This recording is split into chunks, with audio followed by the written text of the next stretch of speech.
तो देखते हैं आज के हमारे एडिटोरियल को।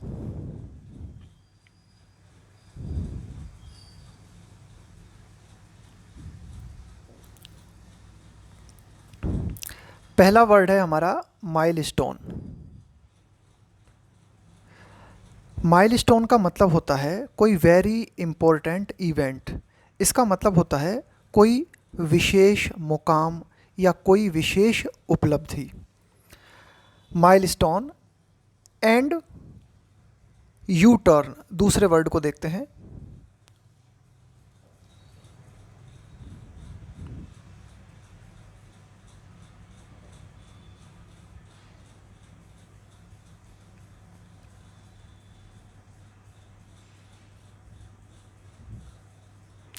अब इस यू टर्न का क्या मतलब होता है? यू टर्न का मतलब होता है जैसे आप अपनी गाड़ी को लेके जा रहे हो और अचानक क्या करते हो, आप गाड़ी को पूरी तरह से उल्टी दिशा में मोड़ देते हो, यानी कि जिस दिशा से आप आ रहे थे उसी दिशा में वापस जाने लगते हो। इसको हम बोलते हैं यू टर्न लेना। और किस तरह से हम इस शब्द का प्रयोग कर सकते हैं? यू टर्न का मतलब हो जाएगा कि आप किसी प्लान को फॉलो कर रहे थे, किसी पॉलिसी को फॉलो कर रहे थे और अब आपने क्या किया, बिल्कुल कंप्लीटली डिफरेंट प्लान को फॉलो कर लिया, या अब आप कंप्लीटली डिफरेंट पॉलिसी को फॉलो करने लगे, तो उसे भी हम क्या कहेंगे, अरे यार ये तो यू टर्न मार गए। तो ये दो वर्ड हुए हमारे यहाँ पे, माइलस्टोन एंड यू टर्न। अब देखो ये जो दो शब्द हैं वो किस तरह से हम एडिटोरियल के सेंस में जो है उनको प्रयोग करेंगे तो आगे चल के हमें समझ में आएगा। तो ध्यान में रखना, दो वर्ड हमारे यहाँ पे आए, milestone and U turn. Milestone का मतलब हुआ कि कोई बहुत ही महत्वपूर्ण उपलब्धि, और यू टर्न का मतलब हुआ एक तरीके से आपका जो प्लान है या जो पॉलिसी है उसको पूरी तरीके से पलट देना। अब हम आते हैं हमारे तीसरे वर्ड पे। तीसरा वर्ड है ऑप्टिक्स। इस ऑप्टिक्स का मतलब समझते हैं। पहले मैं आपको इसको बिल्कुल इंग्लिश में बताता हूँ। The publics opinion and understanding of a situation after seeing it as the media shows it. कहने का मतलब ये है कि मीडिया जिस तरह से कोई घटना को लोगों के सामने प्रस्तुत करता है तो लोग उस घटना के बारे में क्या विचार बनाते हैं, कैसी समझ डेवलप करते हैं, और इस घटना के या इस स्थिति के क्या पॉसिबल इफ़ेक्ट्स हो सकते हैं, इन सब को हम बोलते हैं optics. The optics of the 100-day mark can not conceal. अगला वर्ड देखते हैं, कंसील। इस कंसील का मतलब होता है छिपाना, चेंज्ड डायनामिक्स। अब देखो ये जो चेंज्ड है ना यहाँ पे, ये एक तरीके से आप कह सकते हो एडजेक्टिव का काम कर रहा है। अगला वर्ड यहाँ पे हम समझते हैं वो है डायनामिक्स। डायनामिक का मतलब होता है कि कोई भी एक पर्टिकुलर सिचुएशन है, एक पर्टिकुलर ग्रुप है, उसमें जो अपोजिंग फोर्सेस हैं जो कि चेंज करने के लिए रेस्पॉन्सिबल है। जैसे हम कहें कि the dynamics of the social system, तो कहने का मतलब ये है कि जो सोशल सिस्टम है उसे चेंज करने के लिए कौन कौन से फैक्टर रेस्पॉन्सिबल हैं, वे कौन कौन से समीकरण हैं, तो उनको हम कहेंगे डायनामिक्स फॉर द बीजेपी। तो क्या मतलब हुआ इसका कि 100, देखो बीजेपी की सरकार बनी है ना, तीसरा कार्यकाल बीजेपी का शुरू हुआ, तो उनका जो 100 डे का उन्होंने टारगेट सेट किया था, तो उसके संबंध में अब जो ऑप्टिक्स है यानी कि लोगों की जो समझ बनी है उसके बारे में, the optics of the 100 day mark, mark का मतलब है जो निशान आपने तय किया था, कैन नॉट कंसील। तो कहने का मतलब यह है कि वो जो 100 डे मार्क के बारे में जो भी सिचुएशन बनी है वो कैन नॉट कंसील, वो छिपा नहीं सकती। किस चीज़ को?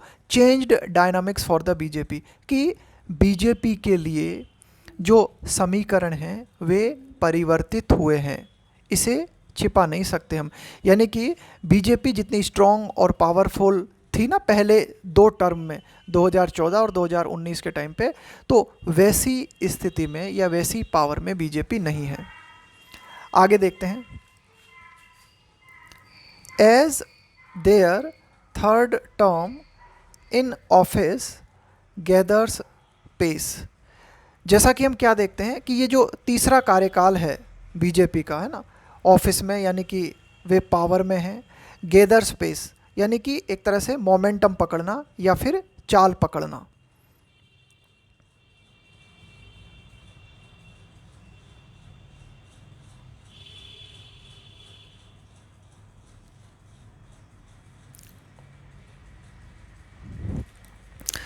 ओल्ड स्टाइल पे आना पड़ेगा मुझे एक्सप्लेनेशन की। क्या है कि इस तरह से मैं सोच रहा था कि हाईलाइट करके आराम आराम से बताऊंगा ना, तो उसमें क्या है कि मेरे ख्याल से टाइम ज़्यादा लग जाएगा, थोड़ा बोरिंग हो सकता है वो, है ना। तो ओल्ड स्टाइल पे आते हैं। तो as their third term in office gathers pace. Gather का मतलब है इकट्ठा करना, जुटाना। पेस का मतलब है चाल। जैसा कि बीजेपी का जो तीसरा कार्यकाल है, पावर में है वे, और ये तीसरा कार्यकाल उनका जो है एक तरीके से चाल पकड़ रहा है, मोमेंटम पकड़ रहा है।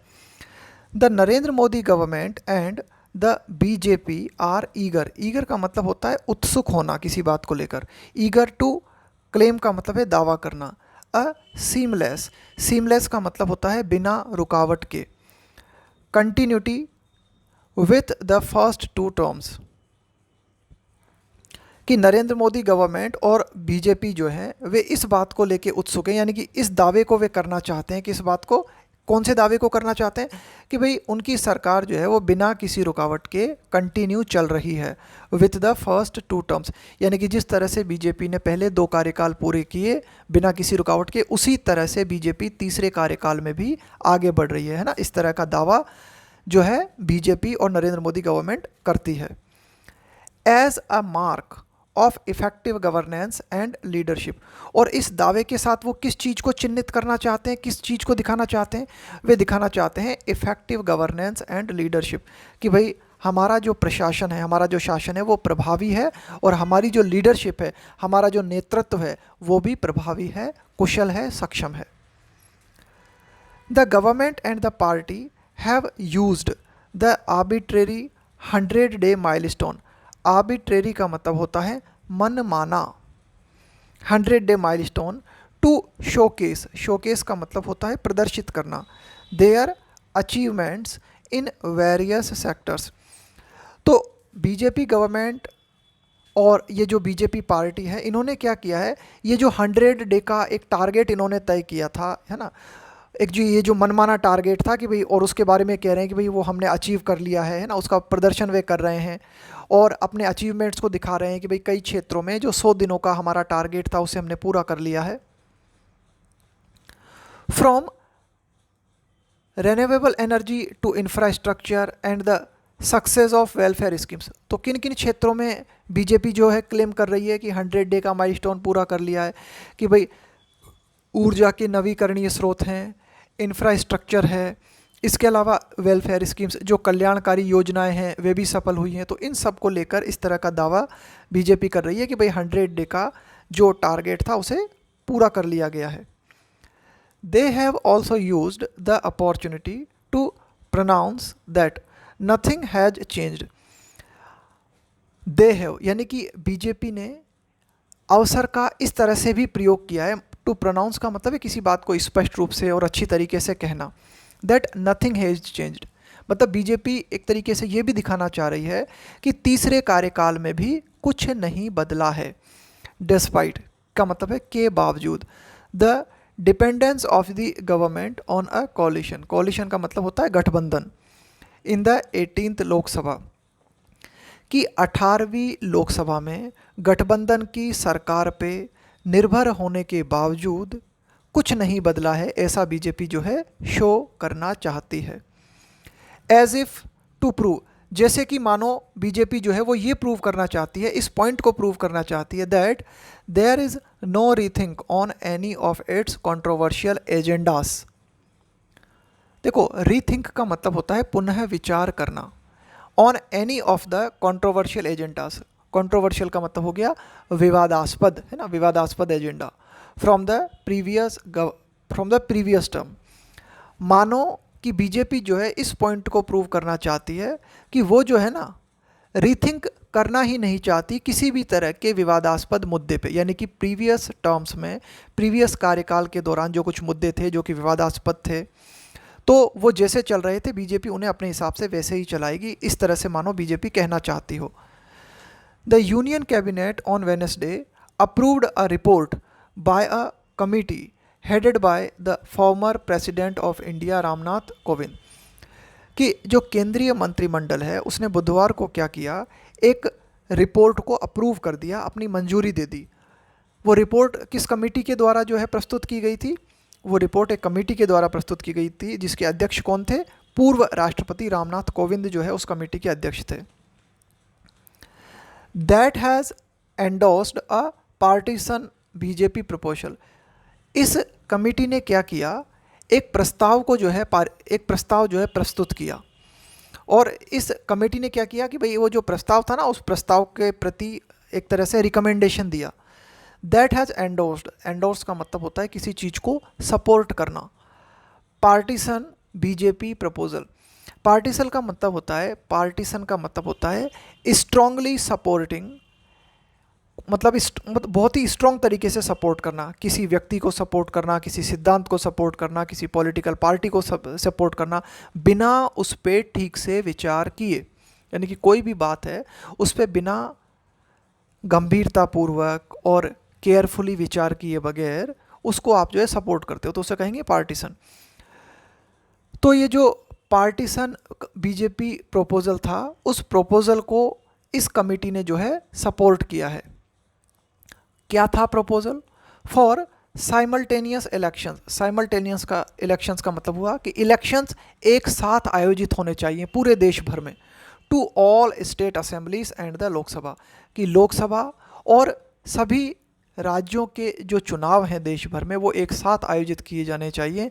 ये प्रस्ताव था बीजेपी का, और इस प्रस्ताव को रामनाथ कोविंद वाली जो कमेटी थी उसने भी एक तरह से एंडोर्स कर दिया। और इस प्रस्ताव के बारे में कहा गया है कि ये जो बीजेपी का प्रपोजल है ये कैसा है, ये इस प्रस्ताव को हम कह सकते हैं कि ये पार्टीशन है। पार्टीशन क्या है? यहाँ पे एडजेक्टिव है। पार्टीशन का मतलब हुआ कि आप किसी विचार को, किसी आइडिया को जो है स्ट्रांगली सपोर्ट करते हो बिना उस पर ठीक से विचार किए। The government has also made it clear, कि सरकार ने इस बात को और भी स्पष्ट कर दिया है that it will work towards a uniform civil code, कि सरकार जो है समान नागरिक संहिता लाने के लिए भी जो है काम करेगी। And continue to push for, और जो सरकार है वो लगातार, पुश फॉर का मतलब एक तरीके से जोर देना, the expansion of Hindi over English. और जो सरकार है, वर्तमान सरकार है, वो लगातार जोर दे रही है किस चीज़ पे? कि इंग्लिश की तुलना में हिंदी जो है उसको एक्सपेंड करने पे, उसका विस्तार करने पर जो है ज़्यादा जोर दिया जाए। BJP functionaries are putting on a brave face. देखो, put on a brave face इसका मतलब होता है ऐसा डिस्प्ले करना, ऐसा शो करना, ऐसा प्रदर्शित करना। But can not wish away the new reality of coalition politics. देखो, विश अवे का मतलब होता है कुछ ना करना और ये उम्मीद करना कि जो प्रॉब्लम है वो अपने आप ख़त्म हो जाएगी, उसको बोलते हैं विश अवे। कहने का मतलब है कि जो भी बीजेपी फंक्शनरीज हैं, जो बीजेपी कार्यकर्ता हैं, वो क्या कर रहे हैं, वो जो है जानबूझ के ऐसा प्रदर्शित कर रहे हैं, are putting on a brave face, है ना, कि जानबूझ के ऐसा दिखाने की कोशिश कर रहे हैं कि भाई किसी तरह की कोई समस्या ही नहीं है, सब कुछ ठीक चल रहा है। But can not wish away, लेकिन वे can not wish away the new reality of coalition politics, कि जो गठबंधन की राजनीति के चलते जो चुनौतियां खड़ी हुई हैं बीजेपी के सामने, वो चुनौतियां अपने आप तो समाप्त नहीं हो जाएंगी ना, विश अवे करने से तो हो नहीं जाएगा काम। ध्यान रखना, विश अवे का मतलब होता है कुछ न करना और ये देखना कि ये समझना कि प्रॉब्लम जो है अपने आप डिसअपियर हो जाएंगी, ठीक है। तो जो कोलिशन पॉलिटिक्स है उससे जुड़ी हुई अपनी चुनौतियां होती हैं, लेकिन बीजेपी ऐसा दिखाने की कोशिश कर रही है कि भाई जो कोलिशन पॉलिटिक्स है उससे बीजेपी पर कोई असर नहीं पड़ा है ना, इसको कहा गया है put on a brave face. And the changed dynamics in the party, ठीक है। और जो बीजेपी पार्टी है ना, उसमें भी कई समीकरण जो हैं वे परिवर्तित हुए हैं। एंड द लार्जर संघ परिवार, since the results of the 2024 general election, और 2024 के जनरल इलेक्शन के परिणाम जब से आए हैं तब से जो संघ परिवार है उसमें भी कई परिवर्तन आए हैं। तो इन परिवर्तनों को दरकिनार बीजेपी नहीं कर सकती, और ऐसा शो नहीं कर सकती बीजेपी कि भाई है ना, put on a brave face नहीं कर सकती, वो ये दिखाने की कोशिश नहीं कर सकती कि भाई कोई किसी तरह की कोई समस्या नहीं है। तो कुल मिला के कोalition पॉलिटिक्स आई है तो उससे जुड़ी कई चुनौतियां भी सामने आई हैं, तो वो जो रियलिटी है उसको स्वीकार करना चाहिए। Stability and continuity at policy and political levels are signs of good governance. स्थिरता का होना, कंटिन्यूटी है ना, लगातार जारी रखना कोई पॉलिसी है ना, continuity at policy and political levels are signs of good governance. तो ये एक अच्छे शासन के संकेत होते हैं, क्या? स्थिरता का होना, और जो भी आपकी पॉलिसी है ना, कि भाई किसी भी चीज़ को आप फॉलो कर रहे हो तो उसमें कंटिन्यूटी बनाए रखना। लेकिन उतना ही ज़रूरी है, बट सो आर, ये जो लिखा हुआ है ना, बट सो आर, और इसी तरह से उतना ही ज़रूरी है negotiations, compromises and consensus and in a diverse democracy. Diverse का मतलब हुआ विविधतापूर्ण, विविधता से भरी हुई। तो विविधता से भरा हुआ जो लोकतंत्र है उसमें कंसेंसस जरूरी है, सहमति होना जरूरी है, कॉम्प्रोमाइज़ करना भी जरूरी है ना। ऐसा नहीं होना चाहिए कि आप अपनी चलाए जा रहे हो, है ना, अगले व्यक्ति की सुन के थोड़ा सा कॉम्प्रोमाइज़ भी करना पड़ता है। इसके अलावा नेगोशिएशंस, नेगोशिएशंस का मतलब होता है बातचीत करके किसी मुद्दे के समाधान तक पहुंचने का प्रयास करना। तो कहने का मतलब है कि भाई ठीक है, स्थिरता जरूरी है, कोई पॉलिसी है उस पॉलिसी में एक कंटिन्यूटी जो है वो अच्छे प्रशासन को दिखाती है, लेकिन साथ ही साथ हम इस बात को भी हमें समझना चाहिए कि एक विविधता भरे लोकतंत्र में नेगोशिएशंस, कॉम्प्रोमाइसेस एंड कंसेंसस भी बहुत ही महत्वपूर्ण भूमिका रखते हैं। In governance as in driving, proactive and defensive approaches go together. देखो जब आप ड्राइव करते हो ना, कोई गाड़ी आप चलाते हो, अप्रोच का मतलब है आपका दृष्टिकोण, तो आपको प्रोएक्टिव होना चाहिए। प्रोएक्टिव का मतलब होता है एक तरह से पहले से कोई एक्शन लेना।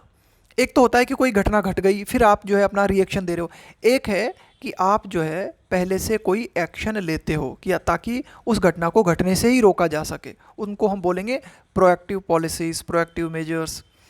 And defensive approach, defensive approach का मतलब हुआ कि आपका दृष्टिकोण कैसा है, आप जो है एक तरह से रक्षात्मक दृष्टिकोण अपनाना। गो टुगेदर, तो जब आप ड्राइविंग करते हो तो ड्राइविंग करते आप दोनों बातों को ध्यान में रखते हो। गो टुगेदर का मतलब है ये दोनों बातें साथ साथ चलती हैं। क्या? आपको प्रोएक्टिव भी होना पड़ता है और डिफेंसिव भी होना पड़ता है। प्रोएक्टिव का मतलब है कि भाई कोई एक्सीडेंट ना हो, इसके लिए आपको बहुत ही एहतियात बरतते हुए ड्राइविंग करनी पड़ती है। और मान लो कभी कुछ इस तरह की दुर्घटना की परिस्थिति बन जाती है तो वहाँ आपको जो है डिफेंसिव भी होना पड़ता है कि कब आपको ब्रेक लगा देना है, कब आपको गाड़ी को जो है पीछे मोड़ लेना है।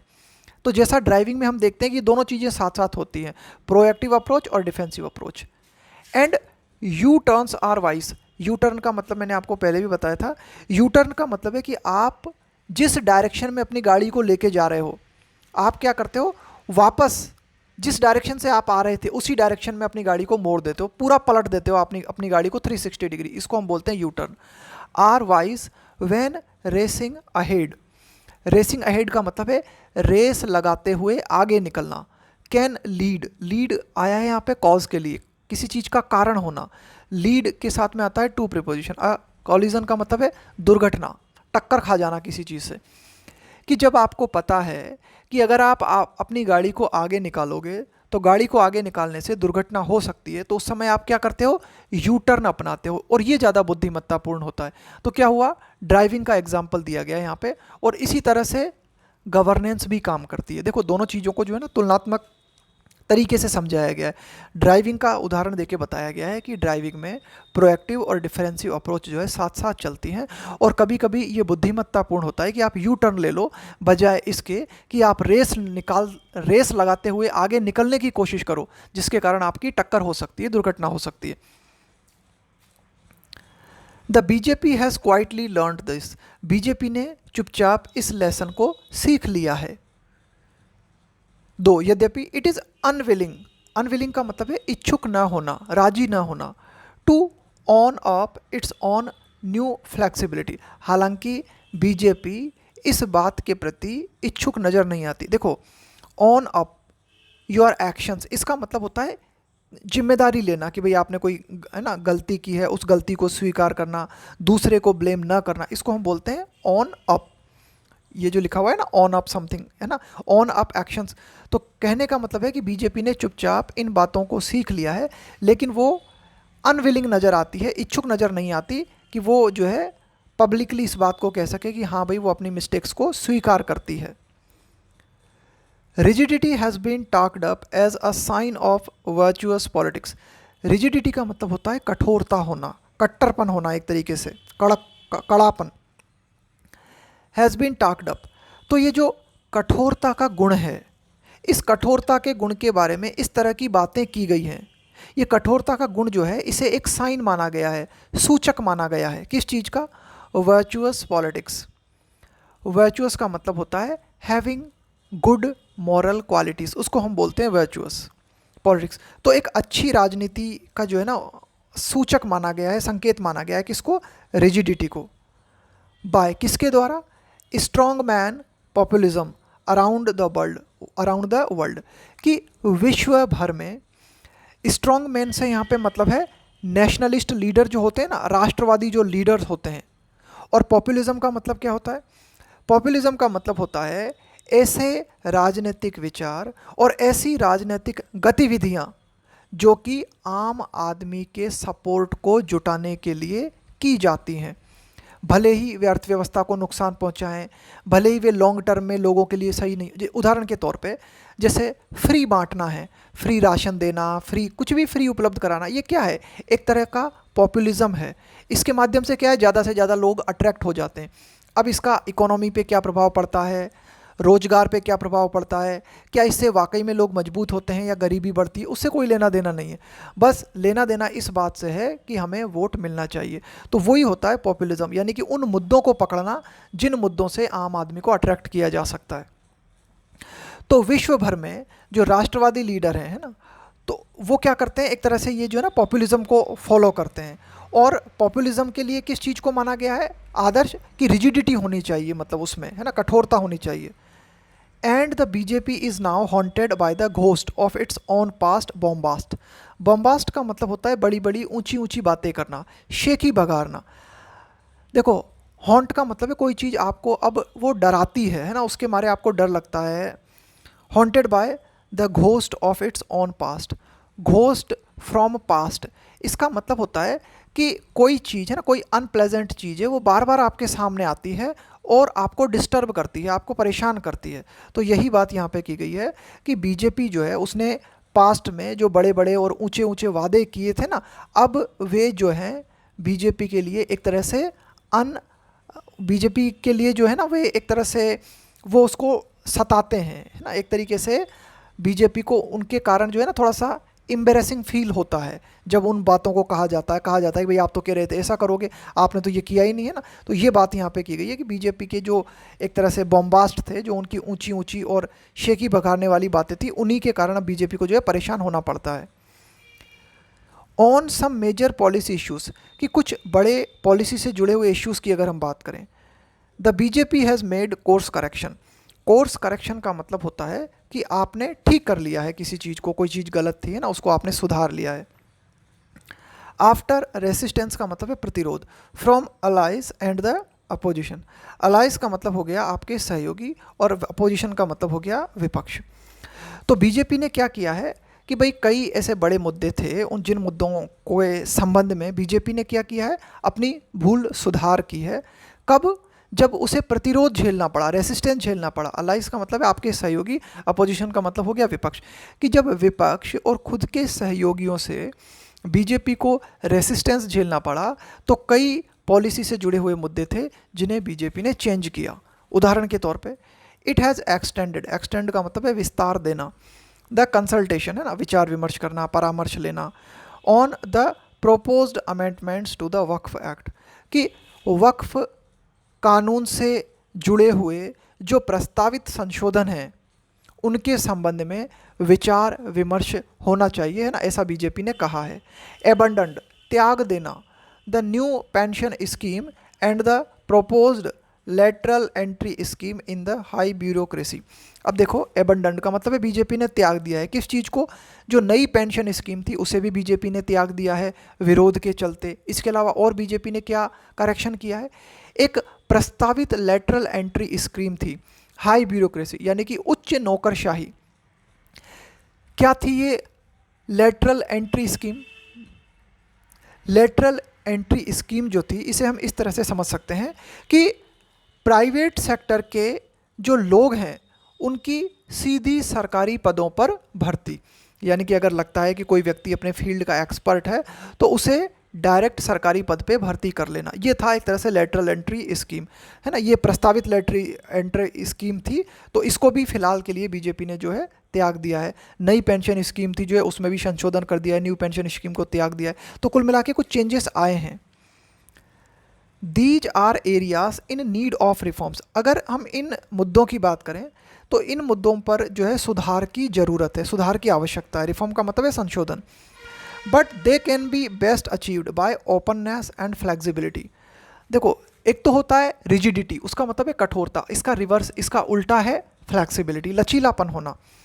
तो कहने का मतलब है कि कई ऐसे मुद्दे हैं जिनमें संशोधन की आवश्यकता है, लेकिन वो जो संशोधन है या जो सुधार है वो उसे सुधार को अचीव करने का तरीका क्या होना चाहिए, ओपननेस और फ्लेक्सिबिलिटी, उस पर डिस्कशन होना चाहिए और लचीलापन जो है अपनाया जाना चाहिए, यानी कि विविध विचार जो हैं उन्हें सुना जाना चाहिए।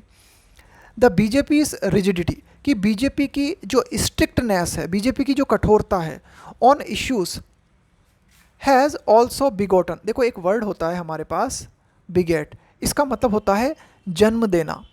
बिगेट की सेकंड और थर्ड फॉर्म होती है बिगॉट, बिगोटन। तो बीजेपी की कुछ मुद्दों को लेकर जो कठोरता है उसने जन्म दिया है किन चीज़ों को, इक्वली रिजिड रेसिस्टेंस, यानी कि बीजेपी की कुछ मुद्दों को लेकर जो कठोरता है उसके कारण जन्म मिला है किस चीज़ को, इक्वली रिजिड, है ना, बराबर रूप से कठोर। रेसिस्टेंस का मतलब है प्रतिरोध, फ्रॉम द अपोजिशन, यानी कि बीजेपी जिस कट्टरता से अपने मुद्दों पे अड़ जाती है उसी तरीके से विपक्ष भी उसी कट्टरता के साथ बीजेपी के मुद्दों को न स्वीकारने पे अड़ जाता है। कुल मिला के बीजेपी की रिजिडिटी ने विपक्ष की रिजिडिटी को जन्म दिया है, ये हुआ इसका कहने का मतलब।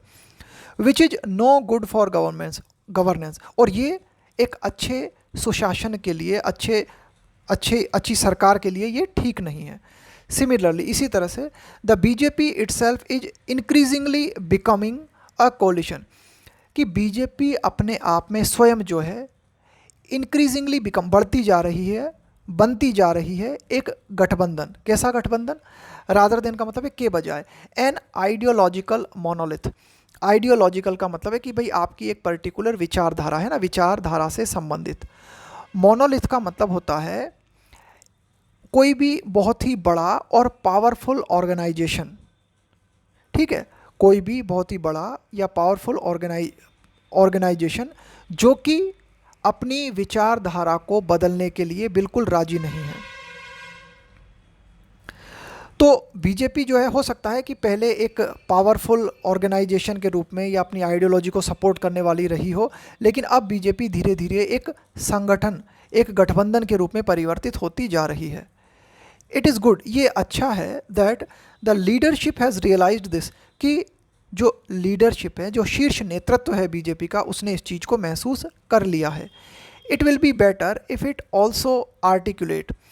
आर्टिकुलेट का मतलब होता है अपने विचारों को स्पष्ट तरीके से अभिव्यक्त करना, है ना। एक तरह से कोई अच्छा वक्ता होता है ना, अभिव्यक्ति में कुशल होता है, तो उसको हम क्या कहेंगे कि यार ये अपने बातों को अच्छी तरह से आर्टिकुलेट कर पाता है, यानी कि उन्हें ठीक तरीके से, स्पष्ट तरीके से लोगों के सामने रख पाता है।